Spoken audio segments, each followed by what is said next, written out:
To my YouTube listeners, if you haven't subscribed to the channel yet, please subscribe. It'll make a big difference for the Chassidic Story Project. This is the Chassidic Story Project with Barak Hullman, podcasting from Jerusalem, Israel. This podcast is sponsored by listeners just like you. To become a supporter of this podcast, please go to HasidicStory.com, HASIDIC story.com. You'll never know, you'll never know, you'll never know, you'll never know. Since at the end of the week, it's Gimel Tammuz, which is the yard site of the last Lubavitcher Rebbe, I figured I'll tell a couple of stories about the Lubavitcher Rebbe. So this is a story that was told by the Chassid who it happened to. It was the spring of 1989. And the Chassidim in Crown Heights, and not just in Crown Heights, everywhere where Lubavitcher Chassidim are, they go around and do mivtzoim, which means that they go out and reach out to fellow Jews out on the street, go into people's offices. And I was very blessed that a special chassid came to my father's office when I was a teenager and put tefillin on me. And as a result of that, started my journey coming back to halachic Judaism. So there was a chassid who would go every Wednesday to Manhattan, stand on the streets, put tefillin on people.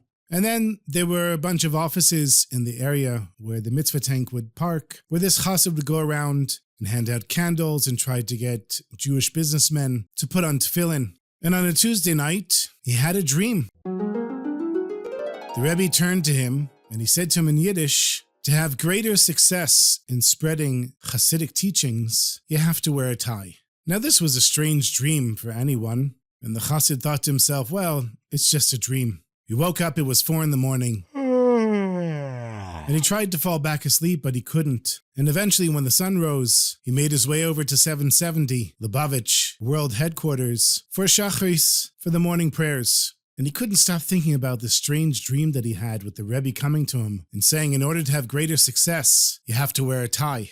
So he puts on his tefillin, he's getting ready to daven the morning prayers, and he sees the Rebbe enters the shul. And on the way to his regular place, the Rebbe stopped for a minute and looked around at all the Chassidim, and he finds this particular young chassid. And the Rebbe looked him in the eye. He took his right hand and straightened his tie. And the chassid is looking at the Rebbe, who's looking at him. The Rebbe straightening his tie, and he thinks to himself, no, it couldn't be. But then a few minutes later, the Rebbe had gone up on the bima to his regular place, and he turned around towards the congregation, and it was clear that the Rebbe was looking for something. And when the Rebbe's eyes reached this chassid, he again straightened his tie. And then he went back and began davening. The chazan started the prayers, and after the morning prayers were over, the congregation started to sing, and the Rebbe encouraged the singing more and more.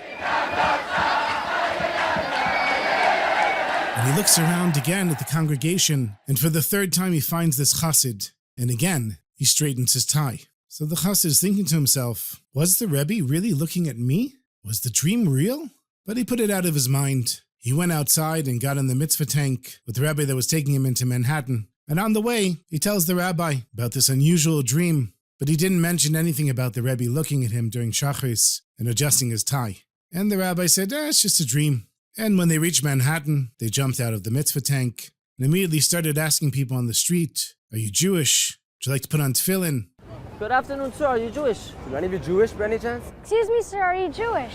And after putting tefillin on a couple of people, a middle-aged man comes over to the chassid, and the chassid says to him, are you Jewish? And he says, what difference does it make if I'm Jewish or not? I've got something to sell you. And he opens up an attaché case. And inside is a huge selection of ties. And he holds up one of the ties, a nice red tie, silk tie. And he says to the chassid, a Jew must look nice. And in order to look nice, you have to wear a tie. The chassid, he said, look, I'm not interested. I've got work to do here. I'm not interested in buying a tie. But this guy was going to make a sale. And he said, no, look at what I have. Maybe you have something that you like. So the chassid found a black tie that he liked. He figured the Rebbe wears a black tie. He'll wear a black tie. And he asked how much does it cost. And the guy tells him $100. So the chassid almost chokes, laughing. He says, $100? I don't have $100. You willing to sell it to me for less? The guy says, well, how much money do you have? Now this chassid literally had $2 in his pocket, and that was in order to pay for the subway ride back to Crown Heights. So he shows him the $2 and he says, this is all I have. If you want to sell it to me, I'll buy it. The guy takes the $2. He said, deal. Says a Jew has to look nice. And in order to look nice, you have to wear a tie. So the chassid said to him, listen, I don't know how to tie a tie. Can you help me out? He says, sure. And he ties the tie for him and straightens it up, closes up his attaché case, and goes on his merry way.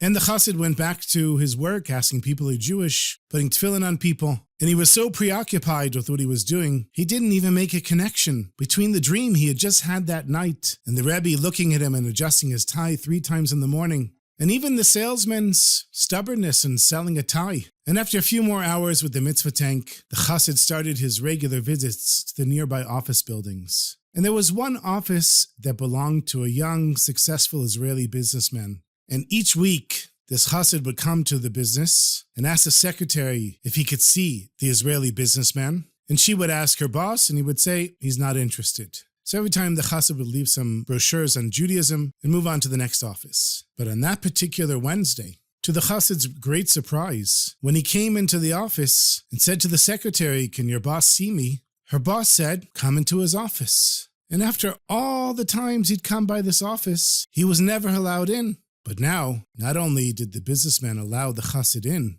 when he came in, he asked him to sit down, and he said, tell me, what can I do for you? And the chassid said, I'm a chassid of the Lubavitcher Rebbe, and I'm putting tefillin on Jewish businessmen. Would you like to put on tefillin? And at first he said, I don't know how to put on tefillin.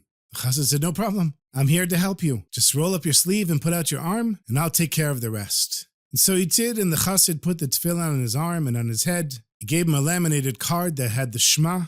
Of course, being Israeli, he had no problem reading the Hebrew. And as he's reciting the Shema, he starts to cry, and tears are rolling down his cheeks. And when he finished, he asked the chassid, I've seen you for many months coming to my office every Wednesday. You see, I have a camera on the front of the office, and I can see you on my display here. And today you came in looking so sharp, with a tie, looking really respectful. Tell me, what happened?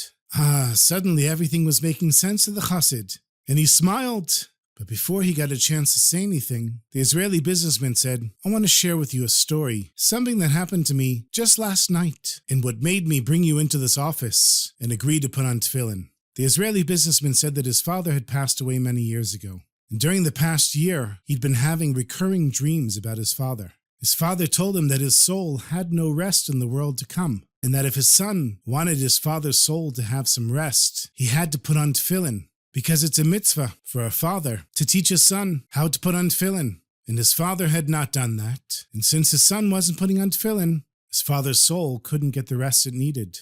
And the Israeli businessman, he thought, it's just a dream. But night after night, his father would come to him in the dream and say, why aren't you putting on tefillin? And just last night, his father had come in a dream and asked him again, why aren't you putting on tefillin? But unlike the other times, this time, the Israeli businessman said he wants to put on tefillin with the young chassid that comes to his office every Wednesday. But he's too embarrassed because the chassid doesn't look well-groomed. He doesn't look like a mensch, and he doesn't feel comfortable speaking with him when he looks like that. So the father's listening, and as the father is listening to his son in the dream, another Jew, an impressive-looking rabbi, shows up and enters the conversation. And he says, if the chassid will come tomorrow wearing a tie, will you agree to put on tefillin? And the Israeli businessman in the dream says, yes, if he comes wearing a tie, I'll agree. And then the discussion was over, and the father and the rabbi disappeared, and he woke up from the dream. And he turned to the chassid and he said, so that's why I allowed you to come in here and agreed to put on tefillin with you, because you came wearing a tie. And so the chassid was curious, and he took out of his wallet a picture of the Rebbe. And he says, was this the rabbi in your dream? And the Israeli businessman nearly fainted when he looked at the picture, and all he could do was whisper, yes, this is the rabbi that was in the dream. But now it came time for the chassid to tell the Israeli businessman the chain of events that led him to buy that tie. And later he said that it was the first time he'd ever put on tefillin in his life. So the chassid said, so this is like your bar mitzvah. And they wished him a mazel tov. Mazel tov. And sang and said a little l'chaim there. And all the Jewish employees joined in. And then the chassid understood the reason that the Rebbe came to him in the dream, and the reason that the Rebbe had adjusted his tie 3 times in Shachrit that morning. And that night, the Rebbe gave a farbrengen, and afterwards, he handed out dollars to everyone there to give to charity. And when this chassid passed by the Rebbe, and he was still wearing the tie that he had brought earlier that day, the Rebbe gave him a big smile, and then the Rebbe straightened his tie a little bit. And he said to the chassid in Yiddish, "Nu, it was worth it, wasn't it?"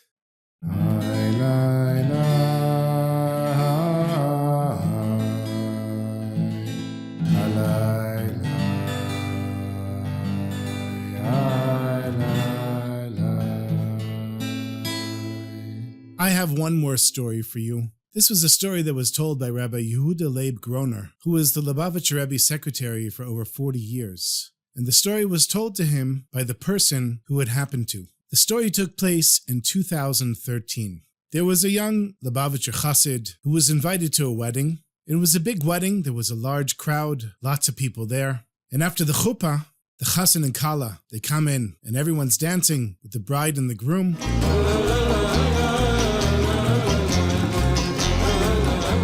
The chassid notices that there's an elderly man sitting at a table near the dancing, and he's clapping enthusiastically, but he's not getting up to join the dancing. And so this young man feels that he needs to find out what's the story with this guy. And he goes over to him, he says, "Shalom Aleichem." The older man says, "Aleichem Shalom." And the young chassid says to him, "Tell me please, what's your connection to the chassan? Why are you sitting here so happy to see him dancing?" And the old man says, "He's the chassan's grandfather." The young chassid says, "Well, if that's the case, why are you sitting here at the table? You should be dancing with your grandson. I mean, after all, it's your grandson's wedding. Do you need some help? I can help you go to the dancing." The old man shook his head and he said, "Come, sit down, I'll tell you what's going on. A week before the wedding, my grandson comes to me and he says, 'Zaidi, you probably want to give us a wedding present.' The grandfather says, 'Yes, of course I'm going to give you a wedding present.' So the grandson says, 'Well, my future wife and I, we'd like to suggest what present you give us.' And the Zaidi says, 'Listen, I don't sign blank checks. You want me to give you a present? I'll be happy to give you a present. But you got to tell me what it is.' So this grandfather had been born in the Soviet Union about 70 years before. And in that time and in that place, there were many children that were not circumcised. Because if the Soviet authorities saw that they were circumcised, the parents would be fired from their jobs, maybe even imprisoned, and the family would suffer enormously. So although there were people that successfully had a Brit Milah in the Soviet Union, there were many more that didn't. And this grandfather didn't have a Brit Milah. He didn't have a circumcision. So the grandson says to his grandfather, "We want to give you one of the 7 brachot, 7 blessings under the chuppah, but we want to give it to you after you've had a bris. That's the present that we want you to give us. What do you think, Zaidi?" And he said, "Such a present I can't refuse." And so he turns to the young chassid and he says, "So 2 days ago, I had my bris, and as a result, I'm not physically able to get up and dance with my grandson." The young man was very moved by this, and he said he didn't know why, but he reached into his pocket and took out $1. And he says to the grandfather, "If a person at your age is willing to have a bris milah, then you deserve a present. And the present that I'm going to give you is $1 that I got from the Rebbe when I was a child." And he hands the grandfather the $1 bill. And the grandfather starts to cry. And he can't hold back his tears. And the young chassid, he says, "Why are you crying? You should be so happy. You just got $1 from the Rebbe." The grandfather says, "I'll tell you. 23 years ago, I was standing in the line for Sunday dollars to get $1 from the Rebbe. But finally, after hours waiting in line, I'm standing in front of the Rebbe. And the Rebbe takes $1 and hands it out to me. But before I could take the $1, the Rebbe pulls it back. And look at the Rebbe like, 'What are you doing? You're playing games with me?' And the Rebbe can see the expression on my face. So the Rebbe says to me, 'Did you have a bris milah already?' I told the Rebbe, 'No, my parents couldn't do it because I was born in the Soviet Union. And now I'm already a middle-aged man, and I'm not in any rush to get circumcised.' And then the Rebbe told him, 'In that case, soon after you have a bris, you will get $1 from me.' So the grandfather asked the young man, 'Why, from all the people at this wedding, did you feel like you had to come over to me and ask me my story?' And the young man said, 'I don't know, I just had a feeling that I had to talk with you.' And so the grandfather said, 'Well, it was clear that the Rebbe saw that I had had the bris, and the Rebbe had to keep his word that I would get the $1 from him. And so the Rebbe also saw that you had $1 from the Rebbe with you. And so the Rebbe had it occur in your mind that you should come over and ask me who I am and what's my story. And when you heard that I had the bris, the Rebbe had it occur in your mind that you should give me the $1 in order that the Rebbe should fulfill his promise to me that he had made 23 years ago. And my sweetest friends, I'll add another layer to this story. One of the loyal listeners of the podcast, Jason in Los Angeles, sent me a link to this story. And so clearly, the Rebbe put into Jason's mind that I should get this story so that I should put it on the podcast and tell it to you, and you should listen to it and share it with others. You see, we think the Rebbe passed away, and if he's physically not in a body, then he no longer has any influence. But it says in the Zohar, when the soul of a tzaddik leaves the body, they have more influence in this world than they did when they were physically here. Since they're not limited by a physical body, their soul can reach further and affect more to help us grow in loving one another and our relationship with Hashem. So may we all be blessed, my sweetest friends, to be shluchim of the Rebbe, shluchot of the Rebbe, to be emissaries, messengers of the Rebbe, to do the Rebbe's work of bringing Judaism to our fellow Jews from a place of joy and not judging and seeing the good in one another's and embracing the concept that one mitzvah leads to another that leads to another. May we all go from strength to strength and all things good. Bracha v'atzlacha, my sweetest friends. Thank you for listening.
I want to thank one of the new supporters of this podcast, the Niederman family. I'm not sure where they're listening from, because as it happens sometimes, people don't write me back.